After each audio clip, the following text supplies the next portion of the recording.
Շուտով 2026-ն է։ Մի 2 ժամից բոլորս չխկացնելու ենք շամպայնի բաժակներն ու վազ ենք սալյուտ կրակելու, մոռանալով հարևանի որդու պոստ-տրավմատիկ սինդրոմը, ով կրկին կհիշի արկերի պայթյունը։ Մեր ուրախ հրավառության գույնզգույն լույսերը սկզբում կարտացոլվեն եռաբլուրի տղերքի շիրմաքարերին, իսկ հետո նրանց ծնողների աչքերի մեջ, ովքեր դրոշների զնգզնգոցի տակ կշարունակեն լուռ ծխել իրենց խունկը։ Այսօր բաժակ բարձրացնելիս չմոռանաք այն ընտանիքներին,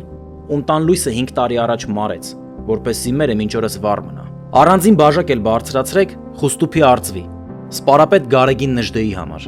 ով ծնվեց հունվարի 1-ին ու սկիզբ դրեց եւ նոր տարվան, եւ հայ ազգի իրական գաղափարախոսությանը։ Իսկ մեր տղերքի հիշատակը հարգելու համար անպագորգոր խոսքեր մի ասեք, կուրծք մի ծեծեք, հայրենասիրական երգեր մի երգեք։ Պարզապես այս տարի փորձեք լինել ավելի լավ ծնող, ավելի լավ զավակ, ավելի լավ եղբայր, քույր, ավելի լավ ընկեր, ավելի լավ մարդ սեփական ազգի, հայրենիքի ու հայի համար։ Քանզի ինչպես տեսնում եք, մեր միակ հույսը մնացել ենք մենք։ Մի տրվեք քաոսին ու մի վախեցեք, որ արժեքները կջնջվեն, քանզի ձեր իրական արժեքը ձեր ներսում է, իսկ հավատը ձեր սրտում։ Գնահատեք ամեն օրը, որ ձեզ տրված է ապրել։ Սիրեք ձեր ընտանիքն ու պինդ պահեք հայրենիքը։ Կարծում եմ այսքանը բավական է